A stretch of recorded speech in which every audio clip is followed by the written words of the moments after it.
Assalamualaikum semuanya. Semoga kita selalu diberi kesehatan, banyak rizki dan penuh keberkahan. Kisah Abu Nawas dan Pasar Kejujuran. Di suatu pagi yang cerah di kota Baghdad, pasar tradisional sudah ramai sejak matahari belum tinggi. Para pedagang berteriak menawarkan dagangan, pembeli menawar dengan suara lantang, dan ayam-ayam yang entah milik siapa berkeliaran tanpa rasa bersalah. Di tengah keramaian itu, berdirilah seorang lelaki berjubah sederhana dengan sorban sedikit miring. Ya, siapa lagi kalau bukan Abu Nawas. Abu Nawas berjalan santai sambil memperhatikan satu persatu pedagang. Namun pagi itu ada yang aneh. Hampir di setiap lapak, ia melihat pembeli mengerutkan dahi. "Loh, tadi rasanya lebih berat," gumam seorang ibu-ibu. "Kenapa berasnya jadi sedikit setelah ditimbang ulang?" protes seorang bapak. Abu Nawas mengelus jenggotnya yang tipis.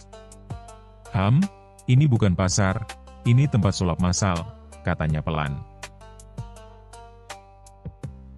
Ia berhenti di lapak seorang pedagang gandum bernama Harun. Harun terkenal ramah, tapi lebih terkenal lagi karena senyumnya yang terlalu manis untuk orang yang jarang mandi. "Silakan, silakan. Gandum terbaik di Baghdad," teriak Harun. Abu Nawas membeli 1 kilo gandum. Saat ditimbang, jarum timbangan menunjukkan tepat 1 kilo. Namun ketika Abu Nawas memindahkannya ke timbangan lain milik pedagang sebelah, beratnya hanya 3/4 kilo. "Wah, gandumnya ini rupanya suka diet ya," kata Abu Nawas polos. Harun gugup. Mungkin timbangan sebelah yang salah." Abu Nawas tersenyum lebar. "Kalau begitu, mari kita timbang di timbangan umum dekat masjid." Dan benar saja, beratnya tetap kurang. Harun berkeringat. Para pembeli mulai berkerumun. "Saudara-saudara," seru Abu Nawas, "tampaknya timbangan di pasar ini sedang terserang penyakit." "Penyakit? Kehilangan berat badan?" Orang-orang tertawa, tapi beberapa pedagang mulai gelisah. Siang itu juga, Abu Nawas pergi menghadap Raja, Harun al-Rasyid, yang memang sering dibuat pusing olehnya. "Wahai Raja yang bijaksana," kata Abu Nawas dengan hormat bercampur nakal, "pasar kita luar biasa. Barang 1 kilo bisa berubah jadi setengah kilo dalam sekejap. Mungkin pasar kita diberkahi sihir." Raja mengerutkan kening. "Apa maksudmu?" "Pedagang-pedagang curang, Paduka. Timbangan mereka lebih ringan dari alasan orang malas." Raja murka. "Berani sekali mereka." Namun Abu Nawas mengangkat tangan. "Tunggu, Paduka. Jangan langsung dihukum. Izinkan saya membuat pasar kejujuran." "Pasar kejujuran?" "Ya. 1 hari saja. Semua pedagang harus menggunakan timbangan kerajaan yang akan dijaga prajurit.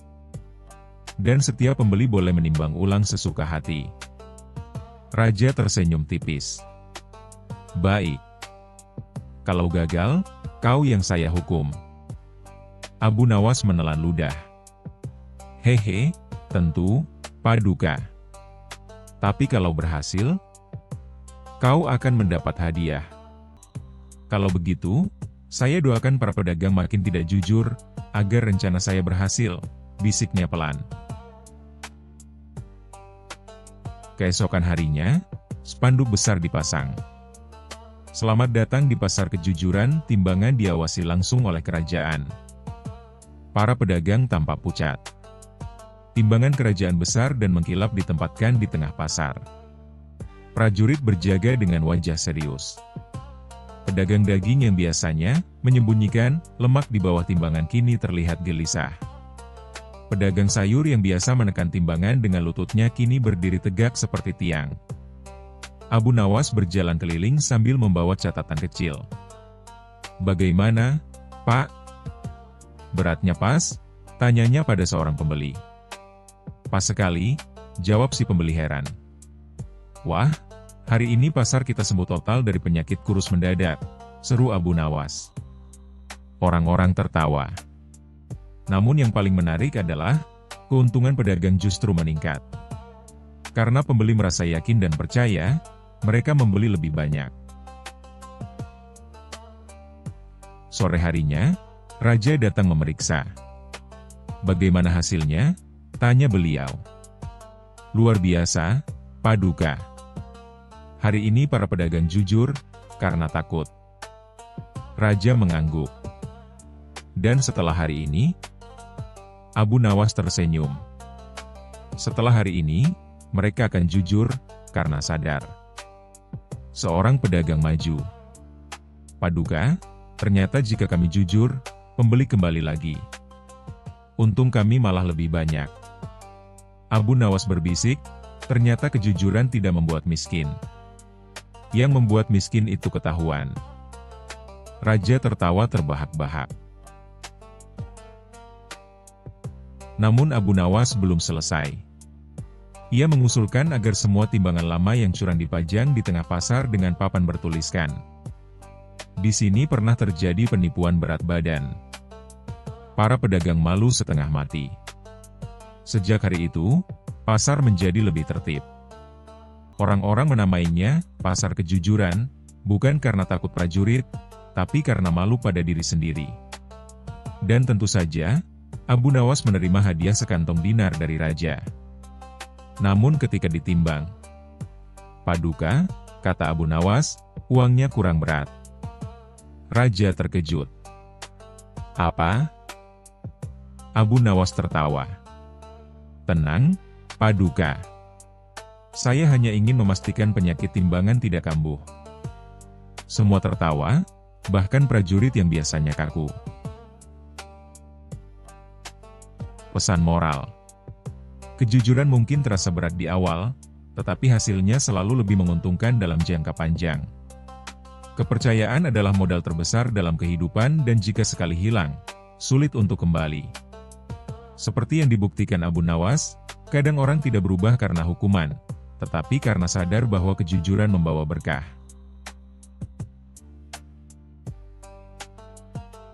Kisah selanjutnya. Kisah Abu Nawas dan batu berbisik. Kisah licik penuh tawa dari negeri Baghdad. Di sebuah pagi yang cerah di kota Baghdad, matahari bersinar cerah seolah ikut bergosip tentang kebodohan manusia. Di pasar utama yang ramai, para pedagang berteriak menawarkan dagangannya, ada yang menjual kurma manis, kain sutra, sampai obat kuat yang katanya bisa membuat kuda berlari 3 hari tanpa tidur. Di tengah hiruk-pikuk itu, berdirilah Abu Nawas, dengan jubah lusuh kebanggaannya, sambil menggaruk kepala dan menguap panjang. Ah, andai kebodohan bisa ditukar dengan emas, gumam Abu Nawas, aku sudah jadi orang terkaya di Baghdad. Belum sempat ia melangkah jauh, terdengarlah keributan di sudut pasar. Sekelompok orang mengelilingi seorang pedagang licik yang berdiri di atas peti kayu, sambil mengangkat sebuah batu sebesar kepala kambing. Wahai warga Baghdad, teriak pedagang itu penuh semangat. Ini bukan batu biasa. Ini adalah batu berbisik. Batu ajaib yang bisa memberi nasihat, membongkar rahasia, bahkan meramal nasib. Orang-orang pun bersorak kagum. Benarkah batu itu bisa berbicara? Tanya seorang pembeli polos. Tentu saja, jawab pedagang dengan wajah sangat meyakinkan. Tapi batu ini hanya mau berbicara pada orang-orang yang tulus, dan tentu saja, setelah membayar 10 dinar. Abu Nawas menyipitkan mata. Ia mendekat perlahan, sambil tersenyum licik. 10 dinar hanya untuk mendengar batu berbisik? Tanya Abu Nawas. Kalau batu itu berteriak, apa diskonnya? Orang-orang tertawa, tapi pedagang itu tetap tenang. Batu ini sangat pemalu, jawabnya. Ia hanya berbisik, bukan berteriak. Abu Nawas mengangguk-angguk. Baiklah, aku tertarik. Tapi aku ingin mendengar sendiri. Pedagang itu memberikan batu tersebut ke Abu Nawas. Abu Nawas menempelkan batu itu ke telinganya. Ia memejamkan mata, berpura-pura mendengarkan dengan sangat serius. Beberapa detik berlalu. Lalu Abu Nawas tiba-tiba berseru keras. Astagfirullah. Batu ini kurang ajar. Orang-orang terkejut. Apa yang dikatakan batu itu? Tanya mereka serempak. Abu Nawas memandang pedagang itu dengan wajah sok marah. Batu ini bilang, pedagang yang menjualku adalah penipu, dan orang yang mempercayainya lebih penipu lagi. Pasar pun meledak oleh tawa. Pedagang itu pucat. Bohong. Batu itu tidak berkata apa-apa. Abu Nawas mengangguk cepat. Ah, jadi kau mengakui bahwa batu ini bisu? Pedagang itu terdiam, lidahnya keluh. Namun Abu Nawas belum selesai. Ia mengangkat batu tinggi-tinggi dan berkata lantang. Wahai batu berbisik, katakan pada kami, siapa orang paling bodoh di pasar ini? Lalu Abu Nawas menempelkan batu itu ke telinganya sendiri dan mengangguk-angguk. Aku mengerti. Ia menatap pedagang itu dan berkata, batu ini bilang, orang paling bodoh adalah yang menjual kebohongannya dengan percaya diri, dan berharap semua orang kehilangan akal sehat. Sorak tawa kembali pecah. Beberapa orang mulai menuntut uang mereka kembali. Pedagang itu panik. Ini fitnah. Batu ini suci. Abu Nawas tersenyum lebar. Kalau begitu, mari kita uji. Ia meletakkan batu itu di tanah dan berbisik. Jika kau benar batu ajaib, bergeraklah. Tentu saja, batu itu diam. Abu Nawas mengangguk bijak. Lihat, batu ini jujur. Ia tidak berpura-pura. Akhirnya, para pembeli sadar telah ditipu. Pedagang licik itu kabur meninggalkan batu ajaibnya, yang kini benar-benar hanya menjadi batu biasa. Abu Nawas mengambil batu itu, menepuk-nepuknya, lalu berkata santai. Tenanglah, wahai batu. Hari ini kau telah berjasa mengajarkan manusia untuk berpikir. Orang-orang mengelilingi Abu Nawas. Wahai Abu Nawas, bagaimana kau tahu semua ini? Tanya seorang warga. Abu Nawas tersenyum sambil berjalan pergi. Aku tidak mendengar batu berbicara, katanya. Aku hanya mendengar akal sehat yang terlalu lama diam. Pesan moral. Jangan mudah percaya pada sesuatu yang terdengar ajaib tanpa bukti dan logika. Kebohongan sering dibungkus dengan kepercayaan diri dan kata-kata indah. Orang cerdas bukan yang tahu segalanya, tetapi yang berani berpikir sebelum percaya. Dan kadang, akal sehat yang sederhana lebih sakti daripada 1000 benda ajaib. Kisah selanjutnya. Kisah Abu Nawas dan kesombongan raja. Di sebuah negeri yang makmur, hiduplah seorang raja yang sangat terkenal. Bukan karena kebijaksanaannya, melainkan karena kesombongannya. Raja itu sering berkata, tak ada manusia sepintar aku, tak ada pemimpin sehebat aku, bahkan bayanganku pun pasti bangga padaku. Setiap pagi, sebelum sarapan, raja wajib bercermin sambil memuji diri sendiri. Jika ada pelayan yang terlambat mengangguk setuju, pelayan itu bisa dihukum menyapu halaman istana sambil tersenyum. Para menteri sudah terbiasa. Mereka mengangguk bukan karena setuju, tapi karena leher mereka ingin tetap utuh. Suatu hari, raja mengumumkan dengan suara menggelegar. Aku ingin seluruh rakyat tahu, akulah manusia paling hebat di negeri ini. Siapa yang berani membantah, akan kuanggap bodoh. Semua orang diam. Semua, kecuali Abu Nawas. Di sudut pasar, Abu Nawas sedang duduk santai sambil minum teh yang ia beli dengan utang. Seorang pedagang berkata, "Wahai Abu Nawas, raja kita kini makin sombong. Katanya, tak ada orang sepintar dia." Abu Nawas tersenyum miring. Kalau begitu, pasti kursi istana sudah tidak muat lagi menampung kepalanya. Kabar itu sampai ke telinga raja. Raja murka. Panggil Abu Nawas. Aku ingin menguji kecerdasannya. Jika kalah, dia akan kubuat contoh bagi rakyat. Di aula istana, Raja duduk di singgasana. Abu Nawas berdiri santai, bahkan sempat menguap. Raja berkata dengan angkuh, "Abu Nawas, aku dengar kau suka mengejekku.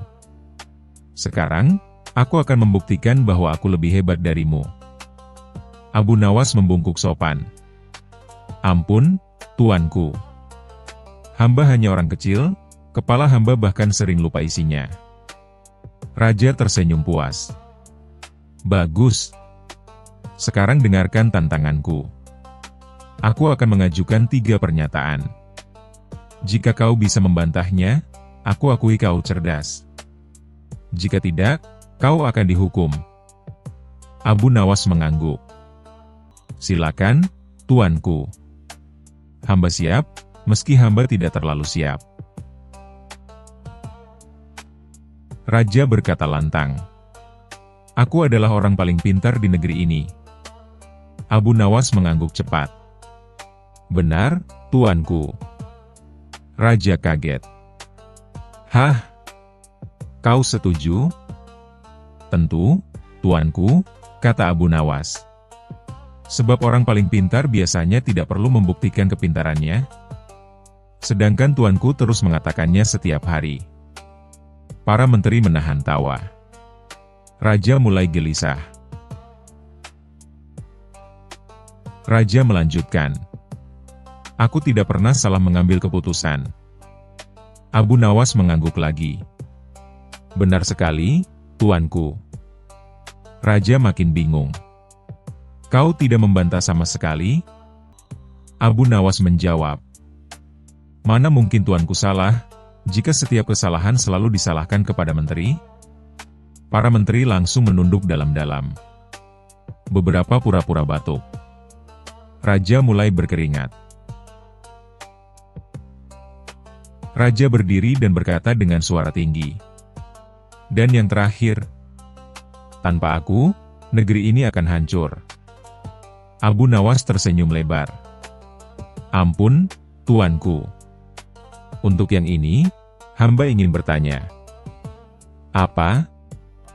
"Jika tuanku benar-benar tidak tergantikan, mengapa saat tuanku tidur, negeri ini tetap berjalan?" Istana mendadak sunyi. Abu Nawas melanjutkan, "Pasar tetap buka.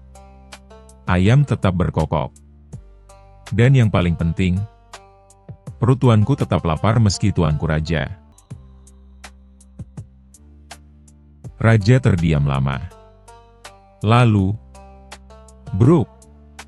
Karena terlalu lama berdiri sambil menahan emosi, Raja lupa duduk kembali dan terpeleset dari singgasana. Seluruh istana panik. Abu Nawas mendekat dan berkata pelan, "Ampun, tuanku. Mungkin singgasana itu terlalu kecil untuk kesombongan tuanku." Semua orang tertawa, kali ini tanpa takut. Raja akhirnya tertawa juga, meski sambil memegangi pinggang. "Baiklah, Abu Nawas. Kau menang. Mulai hari ini, aku akan belajar merendahkan diri." Abu Nawas membungkuk. "Itu keputusan paling bijak yang pernah tuanku buat." Pesan moral.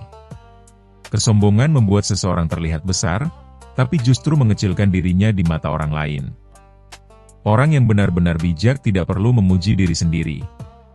Karena kebijaksanaan akan terlihat dari sikap, bukan ucapan. Terkadang, tertawa karena disadarkan lebih berharga daripada dipuji karena disombongkan. Kisah selanjutnya. Kisah Abu Nawas dan lampu minyak ajaib. Di sebuah pagi yang cerah namun penuh kesialan bagi sebagian orang, Abu Nawas sedang duduk santai di depan rumahnya sambil mengipasi diri dengan kipas kertas. Hari itu panasnya bukan main, bahkan seekor kucing pun enggan keluar rumah. Tiba-tiba, datanglah seorang pedagang tua yang membawa gerobak penuh barang-barang antik. Ia berhenti tepat di depan rumah Abu Nawas dan tersenyum lebar seakan menemukan mangsa empuk. "Wahai Abu Nawas, aku punya benda ajaib yang hanya cocok untuk orang sepintar dirimu," kata si pedagang sambil mengeluarkan sebuah lampu minyak tua yang sudah berkarat setengah mati. Abu Nawas mengangkat alisnya. "Ajaib apa? Ajaib bikin orang ketipu?" Pedagang itu tertawa canggung. "Bukan begitu. Ini, lampu yang bisa mengabulkan keinginan." "Serius?" Abu Nawas mendekat, memutar lampu itu. "Kenapa aromanya kayak arang gosong?" "Itu, aroma mistis," jawab si pedagang cepat. Abu Nawas mengangguk-angguk, seolah percaya. "Kalau benar bisa mengabulkan keinginan, coba kau minta dulu." Pedagang itu langsung gelagapan. "Tidak bisa. Lampu ini hanya bekerja pada pemilik barunya." Abu Nawas tersenyum licik. "Oh begitu, alias kau takut ketahuan bohongnya?" Wajah pedagang langsung memerah seperti udang rebus. "Tidak. Tidak. Baiklah, aku jual murah saja. 5 koin emas." 5. Untuk barang yang bahkan tidak bisa berdiri tegak tanpa ditopang dinding? Abu Nawas menertawainya. "Aku beli 1 koin peraknya saja." Mendengar itu, pedagang marah, menghina, lalu pergi sambil mendorong gerobaknya. Tapi, karena nasib sedang bercanda, seluruh barang dagangan bertebaran. Termasuk lampu minyak ajaibnya, yang menggelinding dan berhenti tepat di kaki Abu Nawas. Si pedagang buru-buru kabur karena malu. Abu Nawas mengambil lampu itu dan berkata, "Kalau begini, berarti Allah yang memberikannya padaku, atau mungkin pencurian tipe level rendah." Di rumah, Abu Nawas mencoba mengelap lampu itu. Baru disentuh sedikit, krak! Lampunya pecah. "Wah, lampu rapuh yang sangat ajaib," keluh Abu Nawas. Namun, dari dalam lampu itu keluar asap putih yang kemudian membentuk sosok besar, tapi bukan jin. Tubuhnya gendut, pakaiannya compang-camping, wajahnya bulat, dan dia membawa panci. "Aku adalah jin kelaparan," kata sosok itu sambil mengelus perutnya. Lampu itu memang ajaib. Setiap orang yang menggosoknya, harus memberiku makan. Abu Nawas terbelalak. "Jadi bukan aku yang dapat 3 permintaan?" "Tidak. Tapi aku yang dapat 3 menu." "Lah?" Jin itu mendekat, suaranya menggelegar namun terdengar manja. "Aku lapar. Tolong masak apa saja. Atau aku bikin rumahmu bau gosong 3 hari." Abu Nawas menatap jin itu lama. Ini lampu ajaib paling tidak menguntungkan yang pernah ada. Karena Abu Nawas tidak punya bahan makanan, ia mengajak jin itu ke pasar. Masalahnya, jin itu mengikuti Abu Nawas sambil menggeram kencang karena lapar, membuat warga mengira ada bencana gaib. Para pedagang panik, melemparkan makanan ke arah jin itu seperti memberi makan singa. Jin itu memakannya sambil senang bukan main. "Enak. Enak. Enak." Warga tambah takut. "Abu Nawas, tolong jinmu diberi makan terus. Jangan biarkan dia marah." Abu Nawas mengangkat tangan. "Baiklah, tapi tolong catat, aku tidak minta ini." Namun hasil akhirnya luar biasa. Pedagang makanan laku keras karena semua orang membeli stok untuk dilemparkan ke jin. Abu Nawas hanya geleng-geleng. "Aku bawa jin kelaparan, kok malah ekonomi kota membaik." Setelah jin kenyang, Abu Nawas duduk di dekatnya. "Wahai jin kelaparan, dari mana asalmu sebenarnya?" "Dahulu aku jin kuat. Tapi karena terlalu sering makan tanpa bekerja, para jin lain mengutukku menjadi jin perut besar yang hanya lapar terus," jawabnya dengan sedih. Abu Nawas memegang dagunya. "Kalau begitu, kau harus belajar bekerja. Jangan hanya mengandalkan orang lain." Jin itu mengangguk. Baik. Tapi aku tidak tahu apa yang bisa kulakukan. Aku tahu, kata Abu Nawas sambil tersenyum lebar. Kau akan jadi juru masak. Dengan bantuan Abu Nawas, jin itu mulai belajar memasak. Awalnya ia membakar semua makanan jadi abu. Tapi lama-lama ia belajar mengatur api. Dan akhirnya, ia membuat roti panggang ternak yang pernah dirasakan warga kota. Orang-orang berdatangan, antre panjang membeli roti buatan, jin kelaparan yang sudah tidak kelaparan. Abu Nawas mendapat bagian laba, jin itu mendapat pekerjaan, dan kota bebas dari teriakan lapar. Lampu minyak yang pecah itu akhirnya dibuang. Jin itu berkata, aku tidak kembali ke lampu. Aku sudah punya dapur sendiri. Suatu hari, sang raja mendengar ada jin yang bisa memasak. Ia datang ke warung kecil itu dan memesan makanan. Setelah mencicipi satu gigitan roti, sang raja berkata, siapapun yang menipu rakyat dengan lampu palsu patut dihukum, tapi siapapun yang membuat rakyat bahagia akan diberi hadiah. Raja pun memberi izin usaha khusus untuk jin itu, sementara Abu Nawas dipuji sebagai orang yang bisa menjinakkan jin paling rewel di dunia. Abu Nawas hanya tertawa. Padahal aku cuma lapar dan butuh makan gratis. Pesan moral. Keajaiban tidak selalu datang dari benda, kadang datang dari perubahan diri sendiri. Kenyang itu bisa didapat bukan hanya dari makan, tapi dari bekerja dengan benar. Jangan mudah percaya pada ajaib-ajaiban yang dijual pedagang aneh. Bisa-bisa kamu malah kerepotan. Kisah selanjutnya. Kisah Abu Nawas dan Sang Kuda Putih. Di sebuah pagi yang cerah di kota Baghdad, suasana istana tampak ramai luar biasa.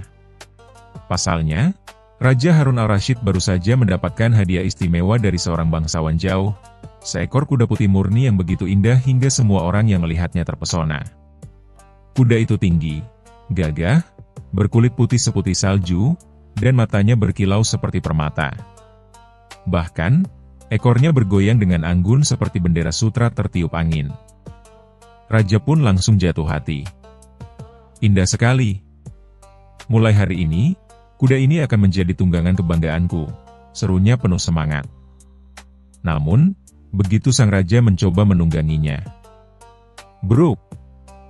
Raja terlempar ke tanah dengan gaya paling tidak elegan di sepanjang sejarah Kekaisaran Baghdad. Seluruh penjaga istana menahan tawa dengan susah payah. Salah sedikit saja mereka bisa kehilangan kepala.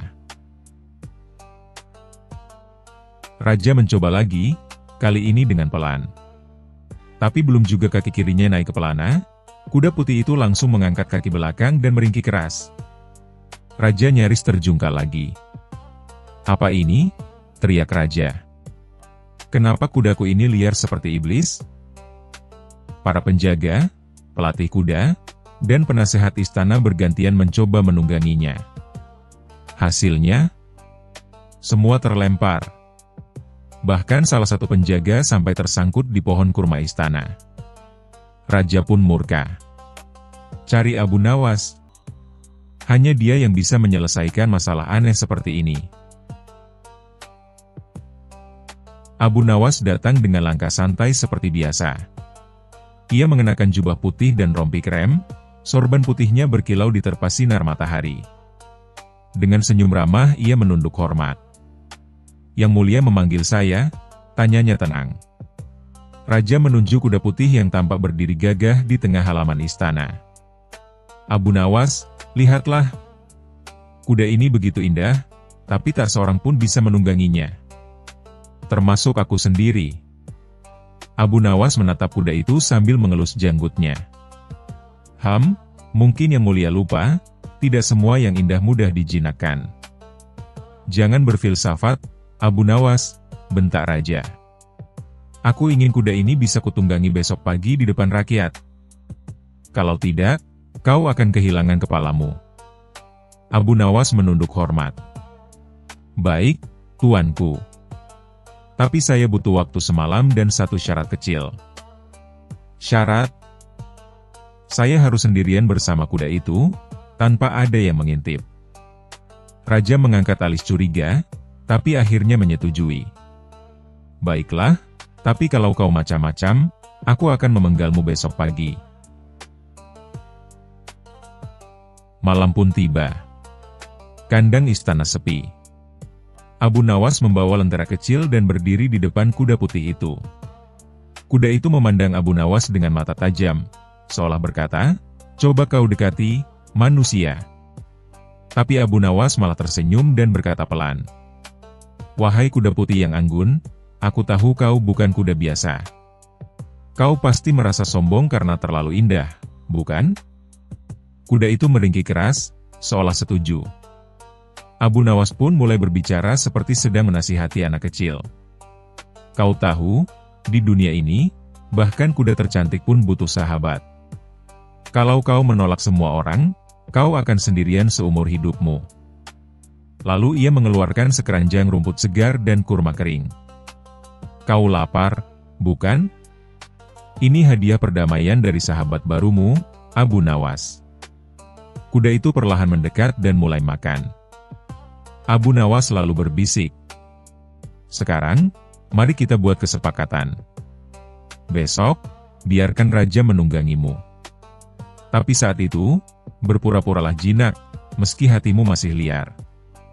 Aku akan pastikan kau mendapatkan istirahat dan makanan terbaik setiap hari." Kuda itu tampak tenang, bahkan menundukkan kepala seperti mengangguk. Abu Nawas tersenyum puas. "Begitu, kan lebih mudah kalau saling mengerti."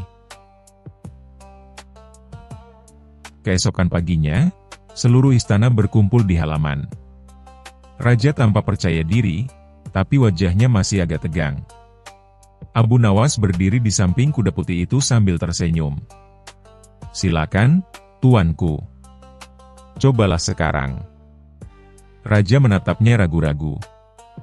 "Tapi kalau aku terlempar lagi?" "Tenang saja, Yang Mulia. Sekarang kuda ini sudah tahu siapa tuannya." Raja menarik napas, naik ke pelana, dan semua menahan napas. Kuda putih itu tidak bergerak liar. Ia berdiri diam, lalu berjalan perlahan dengan langkah anggun. Raja pun tersenyum lebar. "Hahaha. Lihatlah. Sekarang dia jinak." Seluruh istana bersorak. Raja berputar-putar di halaman dengan penuh kebanggaan. "Abu Nawas, kau benar-benar luar biasa. Bagaimana kau melakukannya?" Abu Nawas menunduk sopan. "Saya hanya berbicara dari hati ke hati dengan hewan itu, tuanku." Ketika raja selesai berkeliling, ia hendak turun. Tapi tiba-tiba kuda itu lari kencang sendiri mengelilingi halaman. Raja berteriak ketakutan sambil berpegangan pada pelana. "Ah! Hentikan kudanya." Para penjaga berlari ke sana kemari panik. Tapi Abu Nawas malah tertawa terbahak-bahak. "Tenang, tuanku. Itu hanya tanda kuda Anda sedang senang." Akhirnya, setelah 3 putaran penuh dan raja hampir pingsan, kuda itu berhenti tepat di depan Abu Nawas dengan gaya dramatis, lalu menunduk seperti memberi hormat. Raja turun dengan wajah pucat, rambut acak-acakan. "Abu Nawas, jelaskan padaku apa yang sebenarnya terjadi." Abu Nawas menunduk sambil menahan tawa. "Kuda itu berjanji akan jinak, tuanku, tapi dia tidak bilang akan berhenti menjadi kuda yang ceria." Raja memandangnya tajam, tapi tak bisa menahan tawa akhirnya. "Abu Nawas, hanya kau yang bisa membuat masalah jadi bahan tertawaan." Sejak hari itu, kuda putih itu benar-benar menjadi kesayangan raja. Tapi setiap kali raja menungganginya, semua orang di istana menyiapkan tikar tebal, jaga-jaga kalau sang raja jatuh lagi. Abu Nawas pun mendapat hadiah besar dari raja, sekantong emas dan 1 keranjang rumput segar, untuk diberikan pada teman barunya. Sambil berjalan keluar istana, Abu Nawas berbisik pada dirinya sendiri. Kadang, untuk menjinakkan sesuatu yang liar, kita hanya perlu berbicara dengan bahasa yang mereka pahami, yaitu humor dan kesabaran. Dan dari jauh, terdengar kuda putih itu meringkik, seolah sedang tertawa bersama Abu Nawas. Kisah selanjutnya. Kisah Abu Nawas dan misteri angin yang menghilang. Pada suatu pagi yang cerah, ketika matahari baru saja menyembulkan wajahnya di balik menara istana Baghdad, seluruh kota mendadak diliputi suasana aneh. Biasanya, angin sepau-sepai selalu berhembus dari arah sungai Tigris, membuat orang-orang merasa sejuk meskipun terik matahari sudah mulai panas. Tetapi hari itu, semua berbeda. Angin seolah-olah berhenti. Tidak ada satu helai pun daun bergerak. Debu di jalanan pun seakan membatu di tempatnya. Bayangkan, bendera kerajaan yang biasanya berkibar gagah di menara istana, kini menggantung lunglai, tak bergerak sedikit pun. Penduduk pun mulai panik. Ya ampun! Kemana angin pergi? Teriak seorang ibu yang sedang menjemur pakaian, namun kainnya hanya diam tak berkibar. Aku tidak bisa bernafas lega tanpa angin, keluh seorang pedagang ikan asin, yang tokonya kini bau amis bukan main karena udara tidak bergerak. Aku bahkan tidak bisa meniup serulingku. Suaranya jadi aneh, protes seorang penggembala. Berita hilangnya angin pun sampai ke telinga Raja Harun al-Rasyid. Sang raja mendengus kesal. Bagaimana mungkin angin bisa hilang? Ini sangat mencurigakan. Jangan-jangan ada yang mencurinya.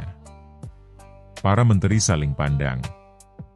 Salah satu menteri yang sok pintar berkata, "Tuanku, mungkin jin-jin nakal yang mencuri angin dari negeri kita." Yang lain menimpali, atau mungkin angin pindah ke kerajaan tetangga karena mereka memberi pajak lebih tinggi. Raja makin gusar. Cukup. Kita butuh seseorang yang bisa mengungkap misteri ini. Siapa lagi kalau bukan Abu Nawas? Abu Nawas, yang saat itu sedang tidur pulas dengan posisi terbalik, kepala di bawah, kaki di atas bantal, tiba-tiba dikejutkan oleh utusan raja. Abu Nawas, kau harus segera menghadap. Ada masalah besar. Dengan mata setengah terbuka, Abu Nawas menguap lebar. Masalah apa lagi? Apakah kali ini kuda raja lupa cara meringkik? Atau mungkin ayam jantan istana berubah jadi bebek? Sang utusan menggeleng cepat. Bukan. Angin hilang dari negeri ini. Mendengar itu, Abu Nawas langsung terbahak. Hahaha. Bagaimana bisa angin hilang? Apakah ada kantong raksasa yang menyedotnya? Namun karena ini perintah raja, ia pun bergegas ke istana. Di hadapan raja, Abu Nawas pura-pura serius meskipun hatinya geli. Abu Nawas, kata raja lantang. Aku ingin kau temukan angin yang hilang itu. Tanpa angin, rakyat menderita. Daun tidak bergoyang, bendera tidak berkibar, bahkan janggutku ini tidak bisa menari ditiup angin seperti biasanya. Itu tidak pantas untuk seorang raja. Abu Nawas mengusap janggutnya sendiri dan menjawab, baiklah tuanku, saya akan cari angin yang hilang. Tapi tentu saya butuh biaya perjalanan, kuda cepat, dan kantong kosong yang besar untuk menangkap angin kalau raja langsung mengangguk. Kabulkan semua permintaannya. Maka berangkatlah Abu Nawas membawa seekor kuda, beberapa kantong kosong, dan roti bekal perjalanan. Penduduk pun berkerumun melihatnya. Abu Nawas akan mencari angin, seru mereka dengan penuh harapan. Abu Nawas pun pura-pura melakukan pencarian. Ia pergi ke tepi sungai dan bertanya pada nelayan, apakah kalian melihat angin lewat sini? Nelayan menjawab, tidak, yang ada hanya bau ikan busuk. Ia lalu pergi ke padang pasir. "Apakah angin lewat sini?" tanyanya pada seorang penggembala unta. "Tidak ada angin, unta-untaku bahkan malas bergerak karena terlalu panas," jawab penggembala. Akhirnya, Abu Nawas masuk ke hutan. Ia menempelkan telinganya ke batang pohon dan berbisik, "Hei angin, sembunyi ya kau di sini?" Pohon pun diam saja, membuat Abu Nawas tertawa terpingkal-pingkal. Karena merasa semua ini terlalu lucu, Abu Nawas punya ide. Ia kembali ke kota dan mulai membuat pertunjukan. Ia berdiri di alun-alun dengan membawa kantong besar, lalu berteriak, "Wahai rakyat Baghdad! Hari ini aku telah menemukan jejak angin." Orang-orang langsung riuh. "Mana? Mana?" Abu Nawas membuka kantong kosong itu dengan wajah serius, lalu mengibaskannya ke muka penonton. "Nah, rasakan sendiri angin yang kutangkap tadi." Tentu saja orang-orang tidak merasakan apa-apa. Tapi kelucuan tingkah Abu Nawas membuat semua tertawa terbahak. Hahaha. Abu Nawas memang pintar membuat orang lupa susah. Beberapa hari kemudian, Abu Nawas kembali menghadap raja dengan wajah penuh percaya diri. Ia membawa kantong besar yang tetap kosong. "Tuanku," katanya, "saya sudah menemukan jawabannya." Raja menatapnya penuh harap. "Cepat katakan, di mana angin itu?" Abu Nawas membuka kantongnya, lalu mengangkatnya tinggi-tinggi. "Inilah angin yang saya bawa pulang." Namun karena terlalu nakal, angin itu kabur lagi dari kantong ini. Raja langsung melotot. "Apa? Jadi kau pulang dengan tangan kosong?" Abu Nawas tersenyum licik. "Bukan begitu, tuanku. Sebenarnya angin tidak pernah hilang. Ia hanya beristirahat. Kalau angin benar-benar hilang, kita semua pasti sudah mati lemas karena tak ada udara. Jadi, jangan takut. Angin akan kembali kapan saja ia mau." Dan benar saja, lihatlah, sekarang angin sudah kembali. Benar saja, tiba-tiba hembusan angin sepau-sepau berembus lewat jendela istana. Bendera pun mulai berkibar lagi. Semua orang bersorak gembira. Raja terdiam, lalu tersenyum pahit. "Abu Nawas, kau memang licik. Tapi kau benar. Angin tidak bisa hilang. Kau berhasil menenangkan rakyatku, meskipun dengan cara konyol." Abu Nawas membungkuk hormat. "Yang penting rakyat tertawa dan tidak takut lagi, tuanku.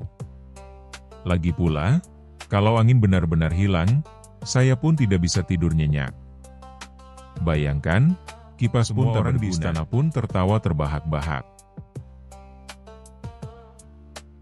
Sejak hari itu, orang-orang selalu ingat bagaimana Abu Nawas menipu mereka dengan kantong kosong untuk menangkap angin. Bagi rakyat Baghdad, kisah itu menjadi bahan tertawaan yang tak pernah habis.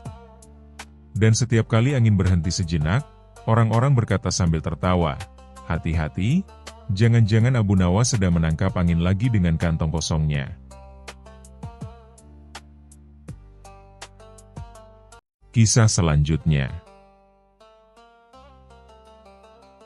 Kisah Abu Nawas dan sumpah aneh. Di sebuah sore yang ramai di Baghdad, para penduduk berkumpul di pasar besar. Suasana pasar penuh hiruk-pikuk, ada pedagang rempah yang berteriak menawarkan dagangan, tukang kain yang sibuk menarik-narik calon pembeli, sampai anak-anak kecil yang berlarian sambil membawa kurma. Namun, hari itu ada satu peristiwa yang benar-benar membuat semua orang berhenti dari kesibukannya. Seorang pria kaya raya sedang berteriak-teriak dengan wajah merah padam. Pria itu bernama Bahir, seorang saudagar terkenal yang hobi pamer kekayaan dan sering membuat orang lain jengkel. Ia sedang ribut dengan seorang pedagang kecil karena masalah sepele, harga sepotong roti. "Aku ini orang kaya. Mana mungkin aku salah hitung?" teriak Bahir. Tapi tuan, harganya hanya 2 keping perak, bukan 3, balas pedagang kecil itu dengan wajah memelas. Keributan semakin menjadi-jadi, hingga akhirnya terdengar kalimat yang membuat semua orang terdiam. Kalau aku salah, aku bersumpah akan memakan sandalku sendiri, ucap Bahir dengan lantang.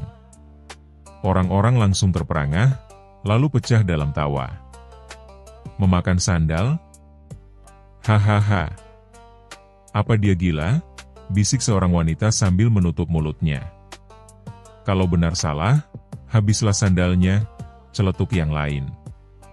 Sayangnya, sumpah aneh itu justru sampai ke telinga Baginda Raja Harun al-Rasyid, yang kebetulan lewat bersama pengawal. Raja penasaran dan memerintahkan Bahir datang ke istana. Di dalam istana, Bahir gemetar setengah mati. Raja menatapnya dengan tajam. Benarkah kau bersumpah akan memakan sandalmu jika salah hitung harga roti? Tanya Raja. Bahir mencoba berkelit, itu hanya perumpamaan, Baginda, saya tidak benar-benar. Diam, potong Raja. Sumpah adalah sumpah. Jika kau bersalah, maka kau harus menepati ucapanmu. Orang-orang yang hadir di istana mulai berbisik-bisik, membayangkan pria kaya itu mengunyah sandal. Pemandangan yang menggelikan tentu saja. Tapi ada satu masalah, bagaimana caranya seseorang memakan sandal tanpa mati tersedak? Raja yang bijak namun juga memiliki selera humor tinggi berkata, aku ingin melihat sumpahmu ditepati. Tapi aku juga tak mau ada orang mati sia-sia hanya karena menelan sandal. Siapa yang bisa menemukan jalan keluarnya? Semua mata langsung tertuju pada satu orang yang duduk santai di pojok ruangan, Abu Nawas. Abu Nawas, dengan sorban putihnya yang miring sedikit ke kanan, tersenyum nakal. Baginda, katanya tenang, izinkan hamba yang menyelesaikan perkara ini. Biarlah orang kaya ini menepati sumpahnya tanpa membahayakan nyawanya. Raja mengangguk, baiklah, Abu Nawas. Aku serahkan perkara ini padamu. Bahir langsung panik. Tunggu dulu. Abu Nawas itu licik, Baginda. Dia pasti akan mempermalukan saya. Namun, Raja hanya tertawa, itu justru yang aku tunggu-tunggu. Keesokan harinya, di halaman istana, orang-orang sudah berkumpul menunggu pertunjukan unik. Seorang saudagar kaya yang harus memakan sandalnya sendiri. Bahir duduk lesu, wajahnya pucat seperti kain yang baru dicuci. Sementara itu, Abu Nawas sibuk di dapur istana. Beberapa jam kemudian ia keluar sambil membawa nampan besar. Di atasnya ada semangkuk besar sup harum yang mengepulkan asap, dengan potongan kecil berwarna coklat di dalamnya. Wah, wangi sekali, kata salah satu penonton. Apakah itu sandal? Tanya yang lain dengan bingung. Abu Nawas dengan gaya meyakinkan berkata, benar. Hamba sudah memasak sandal Bahir dengan rempah-rempah terbaik. Potongan kecil ini adalah bukti ia menepati sumpahnya. Bahir ternganga. Apa? Itu benar sandal? Ya. Sandalmu telah direbus, dipotong kecil-kecil, lalu dicampur ke dalam sup. Kini, silakan makan. Semua orang tertawa terbahak-bahak melihat Bahir yang terpaksa menyuap sesendok demi sesendok sup sandal. Raut wajahnya jelas menunjukkan rasa jijik bercampur putus asa. Tapi ia tak berani menolak karena sumpahnya diawasi langsung oleh Raja. Setelah beberapa suapan, Bahir hampir muntah. Tapi Abu Nawas berkata, Baginda, sumpahnya baru setengah terpenuhi. Ia berkata akan memakan sandal, bukan hanya mencicipi. Bahir hampir pingsan mendengarnya. Namun Abu Nawas melanjutkan, tenang saja. Hamba sudah menyiapkan hidangan utama. Abu Nawas kembali membawa nampan lain. Kali ini berisi kue manis yang ditaburi gula. Bentuk kuenya menyerupai sandal. Ini sandal manis dari adonan tepung dan madu. Supaya sumpahnya benar-benar terpenuhi, ia harus memakan sandal ini juga. Raja tertawa terbahak-bahak sampai hampir jatuh dari singgasananya.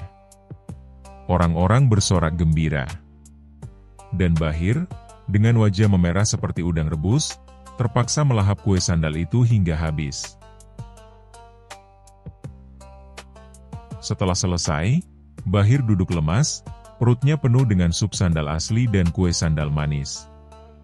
Semua orang menertawainya tanpa henti. Raja berkata sambil tertawa, "Bahir, anggap ini pelajaran. Lain kali jangan sembarangan bersumpah dengan hal aneh-aneh." Abu Nawas menambahkan dengan wajah polos, "Betul, Baginda. Kalau mau bersumpah, cukup bilang, demi Allah, jangan demi sandal." Suasana istana meledak dengan tawa. Bahkan Bahir sendiri akhirnya ikut tertawa, meski tawanya lebih mirip tangisan karena malu. Sejak hari itu, orang-orang di Baghdad sering mengejeknya dengan sebutan si sandal manis. Dan tentu saja, nama Abu Nawas kembali harum sebagai si cerdik yang bisa membuat masalah rumit jadi tontonan lucu dan berkesan.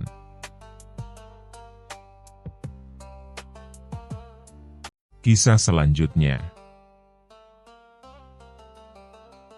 Kisah Abu Nawas dan pintu terkunci. Pada suatu pagi yang cerah, istana Baghdad mendadak gempar bukan karena perang, bukan pula karena naga terbang, melainkan karena sebuah pintu. Ya, hanya satu pintu. Tapi bukan sembarang pintu. Pintu itu adalah pintu kamar rahasia milik Raja Harun al-Rasyid, tempat ia menyimpan barang-barang pribadi yang sangat penting, buku puisi cinta, sandal emas yang tak pernah dipakai, dan koleksi jenggot palsu untuk pesta topeng. Namun pagi itu, pintu kamar rahasia terkunci dan tak bisa dibuka, bahkan oleh kuncinya sendiri. Raja pun marah besar. Ia menggebrak meja sarapan hingga sepiring kebab mental ke kepala menteri. "Siapa yang berani mengunci pintuku? Apa ini perbuatan penyusup? Atau jin istana?" Menteri-menteri kebingungan. Para penjaga bingung. Bahkan kunci asli pun bingung, karena ketika dimasukkan, tidak bisa berputar. Akhirnya, atas saran selir kesayangan yang sedang bosan, Abu Nawas dipanggil ke istana. Abu Nawas datang dengan langkah tenang, sorban putihnya tertiup angin seperti pahlawan dalam film. "Ada masalah dengan pintu, Paduka?" "Ya. Pintu terkunci dan kuncinya tidak bisa membuka." "Wah, pintu yang tidak bisa dibuka dengan kunci, berarti itu bukan pintu. Itu dinding, Paduka."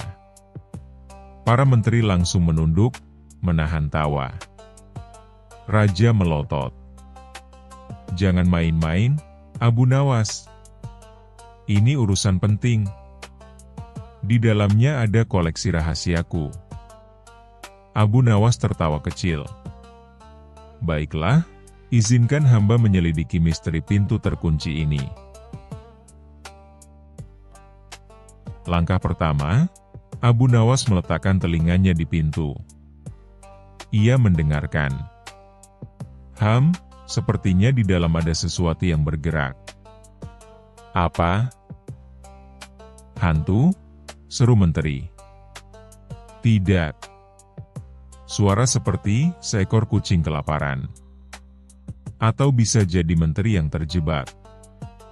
Langkah kedua, Abu Nawas menyuruh penjaga mencoba membuka pintu. Mereka mendorong, menarik, bahkan memanggil tukang kayu dan peniup seruling. Tetap tak berhasil. Langkah ketiga, Abu Nawas berkata, "Kita butuh orang yang bisa bicara dengan pintu." Semua terdiam. Siapa itu? Tentu saja tukang pintu. Beberapa jam kemudian, datanglah seorang tukang pintu tua bernama Bahri. "Saya hanya membuat pintu biasa, Tuan." "Pernahkah pintu ini minta cuti?" tanya Abu Nawas. "Tentu tidak." "Apakah pintu ini mungkin merasa lelah dan memilih menutup diri dari dunia?" Tukang pintu itu nyaris menangis karena bingung. Namun saat Abu Nawas mengetuk perlahan dan berkata, "Wahai pintu, bukalah dirimu." Tiba-tiba, pintu terbuka dengan sendirinya. Semua terkejut. Raja sampai melotot. "Apa yang kau lakukan, Abu Nawas?" "Saya hanya bicara dengan lembut. Kadang, pintu tidak suka didorong-dorong. Ia ingin dihargai." Tiba-tiba terdengar suara dari dalam kamar. "Meong." Ternyata seekor kucing gendut keluar setelah pintu terbuka. Kucing istana, bernama Putri Manja, rupanya terjebak tadi malam dan tidur di sana. Ia tak sengaja menekan tuas pengunci dengan badannya yang, sangat berbobot. Raja mendesah lega sekaligus malu. "Semua ini karena kucing?" Abu Nawas mengangguk. "Ya, Paduka. Kucing, pintu, dan sedikit perasaan." Sebagai hadiah, Raja memberikan Abu Nawas sebuah kunci emas, yang ternyata hanya bisa membuka laci kosong. Ini lambang kebijaksanaan, Abu Nawas. "Terima kasih, Paduka. Tapi, bolehkah saya minta hadiah yang bisa membuka dapur kerajaan?" Raja tertawa hingga air matanya keluar, dan istana pun kembali tenang. Hingga suatu pagi, jendela kerajaan mendadak terkunci dari luar. Dan semua langsung berkata, "Cepat panggil Abu Nawas lagi."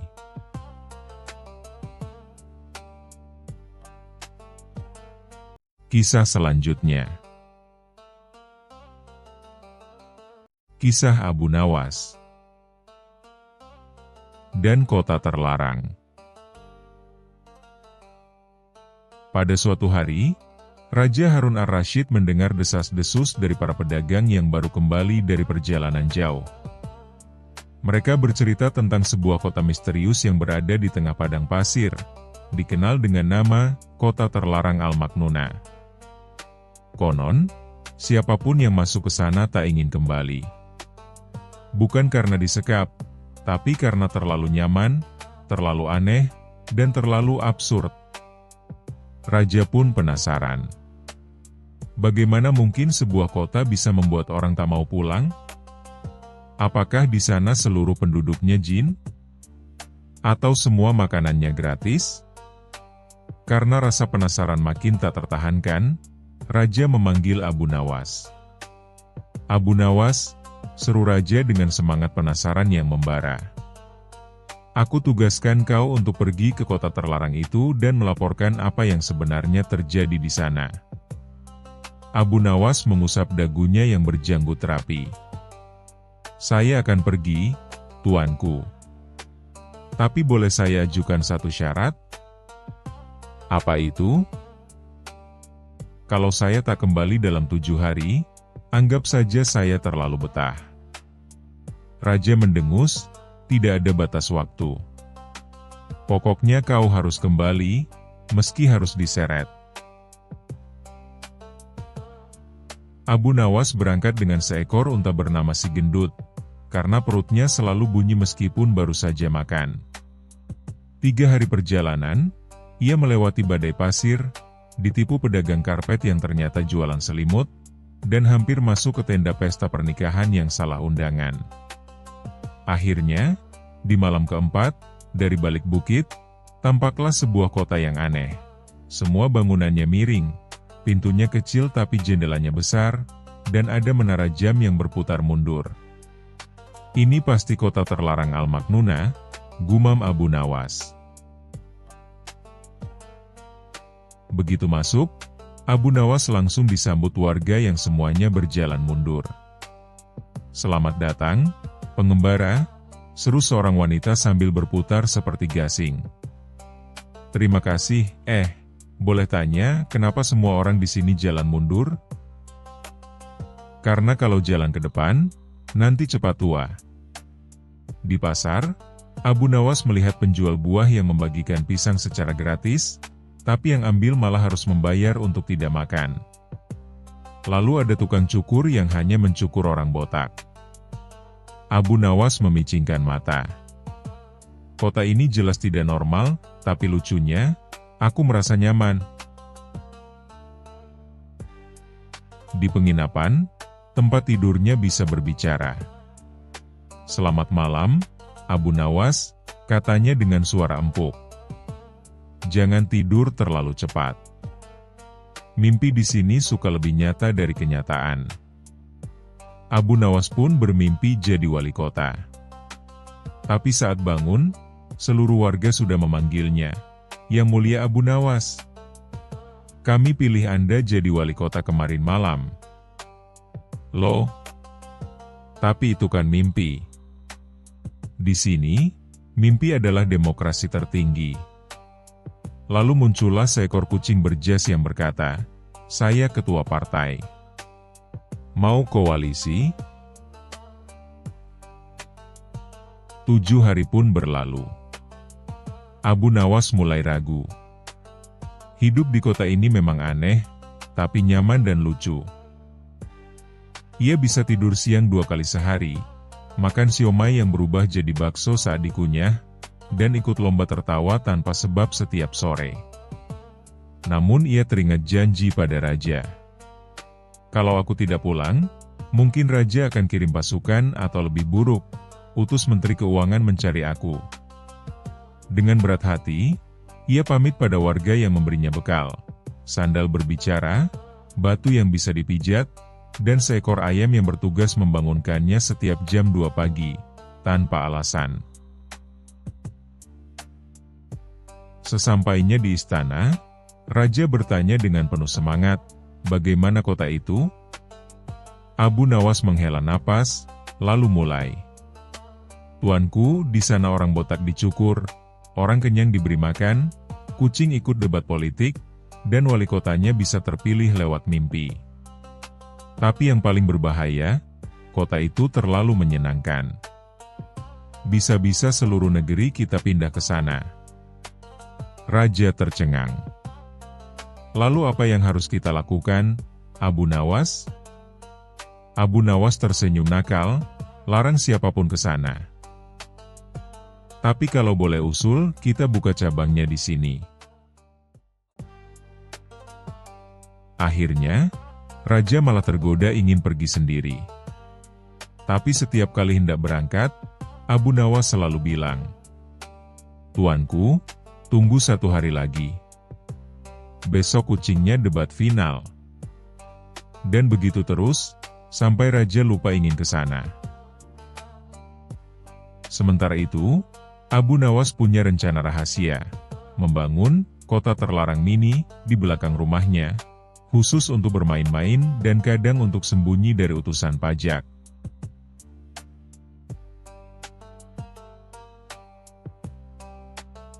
Kisah selanjutnya. Kisah Abu Nawas. Cermin masa depan. Di sebuah pagi yang cerah, di kota Baghdad yang penuh kejutan, Abu Nawas sedang duduk santai di bawah pohon kurma sambil menyeruput secangkir teh. Ia tampak tenang, namun seperti biasa, pikirannya penuh dengan rencana-rencana unik dan tak terduga. Tiba-tiba, datang seorang pedagang dari negeri jauh. Wajahnya serius, jubahnya mewah, dan di tangannya ada sebuah benda aneh yang dibungkus kain beludru merah. Orang-orang di pasar segera berkerumun ketika pedagang itu menggelar lapaknya. "Perhatikan baik-baik. Ini bukan barang biasa, seru sang pedagang. Ini adalah cermin masa depan. Siapa yang melihat ke dalamnya akan melihat masa depannya sendiri. Orang-orang terkesiap. Ada yang langsung lari, ada yang penasaran, dan tentu saja, ada Abu Nawas yang mulai tersenyum penuh rasa ingin tahu. Cermin masa depan, gumam Abu Nawas, mengelus jenggotnya. Kalau benar bisa melihat masa depan, berarti aku bisa tahu siapa yang akan mencuri semangka dari kebun Pak Karim minggu depan. Dengan gaya santainya, Abu Nawas mendekat dan berkata, "Boleh saya coba?" Pedagang itu tertawa kecil.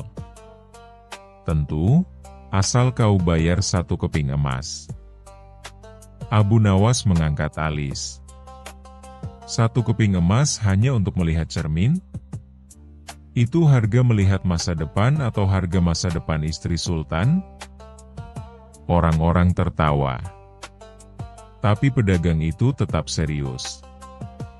Akhirnya, karena penasaran, seorang pejabat kerajaan mencoba lebih dulu. Ia melihat ke cermin, lalu tiba-tiba berteriak, "Astaga! Di masa depan aku jadi botak dan istriku menikah lagi." Ia langsung pingsan. Warga panik. Sementara itu, Abu Nawas makin penasaran. Ia menghampiri cermin itu, tapi alih-alih melihat dengan serius, ia justru menjulurkan lidah dan membuat muka lucu. "Hai masa depan, apakah aku masih tampan di hari tua?" katanya. Dan ajaib, cermin itu memunculkan gambar Abu Nawas tua, duduk di taman sambil memberi makan ayam, tapi dengan satu alis botak dan memakai topi dari ember. Orang-orang meledak tertawa. Pedagang itu mulai kesal. "Kau menghina cermin suci ini." Abu Nawas berkata santai, "Saya tidak menghina. Cermin ini yang menghina saya duluan." Karena semakin banyak orang menganggap cermin itu aneh dan menakutkan, sang pedagang mulai kehilangan pembeli. Melihat situasi itu, Abu Nawas berkata, "Aku ingin membeli cermin ini." Sang pedagang senang bukan main. "Benarkah? Berapa kau tawarkan?" Abu Nawas tersenyum lebar. "Aku akan bayar dengan 1 keping masa lalu." Pedagang bingung. Apa itu keping masa lalu? Abu Nawas mengeluarkan koin usang, karatan, dan sudah bolong. Ini koin dari masa lalu. Cocok untuk membeli benda dari masa depan. Warga yang mendengar itu tertawa sampai jatuh-jatuh. Pedagang itu marah. "Kau mempermainkanku." Abu Nawas menjawab, "Justru Anda yang memulai permainan ini. Kalau cermin ini benar menunjukkan masa depan, mengapa kau tidak menggunakannya untuk melihat siapa yang akan membeli daganganmu, lalu langsung ke rumah mereka? Hemat waktu dan tak perlu teriak-teriak di pasar." Seketika pasar hening, lalu meledak dengan tawa. Sang pedagang tak tahan, ia marah dan pergi dari kota Baghdad, meninggalkan cerminnya begitu saja. Abu Nawas membawa pulang cermin itu. Tapi bukan untuk melihat masa depan. Ia menyulap cermin itu menjadi alat panggang ikan. Ketika ditanya oleh tetangganya, "Abu Nawas, kenapa kau pakai cermin masa depan untuk memanggang ikan?" Abu Nawas menjawab sambil tertawa, "Karena masa depan akan tetap lapar kalau tak ada ikan panggang hari ini." Cerita ini mengajarkan kita bahwa tidak perlu terlalu memikirkan masa depan sampai melupakan saat ini. Kadang, yang kita butuhkan hanyalah tawa hari ini, bukan kekhawatiran esok hari, apalagi dari cermin yang bisa bohong.